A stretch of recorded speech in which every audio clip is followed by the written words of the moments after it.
আসসালামু আলাইকুম। আফিয়া পরি ইউটিউব চ্যানেল থেকে চলে এসেছি আমি আফিয়া আর আম্মু। আজকে আমি আপনাদেরকে রান্না করে দেখাবো সবজি খিচুড়ি। সবজি খিচুড়ির জন্য আমি প্রথমে একটা নতুন পাতিলে মাটি কেদর দিয়ে সুন্দর করে লেপে নিচ্ছি। তারপরে আমি রাইস কুকারে চাউলটা ঢেলে তারপরে চাউলের মধ্যে ডাল মিক্সড করে নিচ্ছি। তারপরে ডাউল মিক্সড করে নেওয়া শেষ। এখন আমি চাউলটা সুন্দর করে ধুয়ে নিচ্ছি। চাউল দেওয়া শেষ হয়ে গেছে। কেটে রাখা সবজিগুলো আমি আপনাদেরকে দেখিয়ে দিচ্ছি। নানা রকমের সবজি দিয়ে আমি আজকে খিচুড়ি রান্না করব।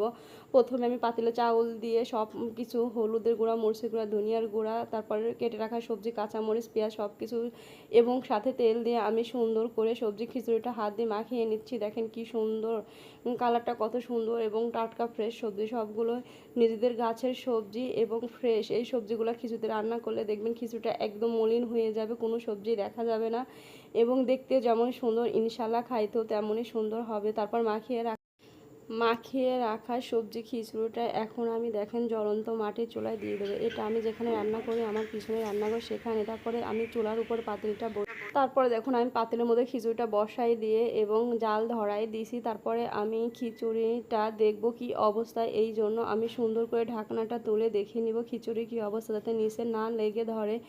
কারণ সবজি খিচুড়ি তো যদি জোরে জোরে জাল দেয় তাহলে নিচ থেকে ধরে যাবে, ধরে গেলে তো পড়ে যাবে এবং উপরে চাল চাল অমনি থেকে যাবে। দেখুন আমার খিচুড়িটা কি সুন্দর রান্না হয়ে গেছে। খিচুড়ি রান্না শেষ। এখন আমি গাছ থেকে কলার পাতা কেটে নেব। দেখুন আপনারা কলার পাতায় আমি কি করতেছি। কলার পাতাগুলো আমি খণ্ড করে কেটে নিয়ে তারপরে দেখুন এখন সুন্দর ফ্রেশ পানি দিয়ে কলার পাতাটা ধুয়ে নিচ্ছি। কলার পাতা এমনিতেই পরিষ্কার, তারপর আমি ধুয়ে নিচ্ছি যেহেতু বাচ্চারা খাবে। তারপর এখন দেখেন সব বেবিরা, আশেপাশে প্রতিবেশী যারা ছিল সবাই আমার মেয়েদের সাথে বসে গেছে এবং তারা এখন খাবে।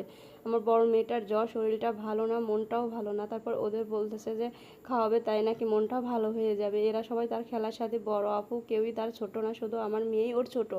এখনও সবাইকে একটা একটা করে কলার পাতা দিয়ে দিচ্ছে, বলতেছে আম্মু সবাইকে দেওয়া শেষ হয়ে গেছে, এখন আমি বাবুর থেকে শুরু করে সবাইকে খিচুড়িটা তুলে তুলে দেই, তারপরে সবাই খাবে, আমি এখন খাবো না। আমি বললাম আচ্ছা ঠিক আছে, সমস্যা নেই, সবাইকে দাও, তুমি পরে খেয়ে নিও। এখন সবাইকে তুলে দেওয়া শেষ। এখন দেখেন সবাই খাইতে বসে গেছে। সবার মুড মাইন্ডটা কত সুন্দর, সবাই খুব খুশি এবং হ্যাপি। বলতেছে বৌমা খিচুড়িটা অনেক সুন্দর হয়েছে। আমি বললাম সমস্যা নেই, মাঝে মাঝেই তোমরা আসবে, বাবুদের সাথে খেলবে, আমি তোমাদেরকে যা খাবার পছন্দ হয় ওগুলো রান্না করে করে মাঝে মাঝে খাওয়াবো। বলছে ঠিক আছে সমস্যা নেই, আমরা প্রতিদিনই আসবো। আমাকে সমস্যা নেই, তোমরা আসলে আমিও প্রতিদিন খাইতে পারবো। এখন বলতেছে ঝাল লাগছে বাবুর, তাই এখন আপিয়া মগে করে পানি দিচ্ছে এবং সেই পানি খাইতে নি বাবা বলছে আম্মু দেখো আমি মরিচ পাইছি, ও মরিচটা আলাদা করে রেখে দিল। এখন সবাই খাচ্ছে, মোটামুটি খাওয়া প্রায় শেষের দিকে। আমি বলতেছি আরও কারো লাগবে কি না, লাগলে বলো, সমস্যা নেই, আরও পাতিলে অনেক খিচুড়ি আছে, তোমরা আরও দুইবার খাইলেও শেষ হবে না। তো ওরা অনেক মজা করে সবাই মিলে খাচ্ছে, সব বান্ধবী, প্রতিবেশী, চাচাতো ভাই বোনরা সব। আজকে ভাইরা নাই, অন্য একদিনে অবশ্যই ভাইদেরকেও খাওয়াবে।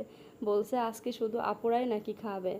তো ওরা খাওয়া প্রায় শেষের দিকে চলে আসছে। এখন আমার মেয়ে বলতেছে আম্মু আমি একটু পিছনে গিয়ে দাঁড়িয়ে থাকি। আমি বললাম ঠিক আছে সমস্যা নেই, যাও তুমি তাহলে পিছনে একটু দাঁড়িয়ে থাকো।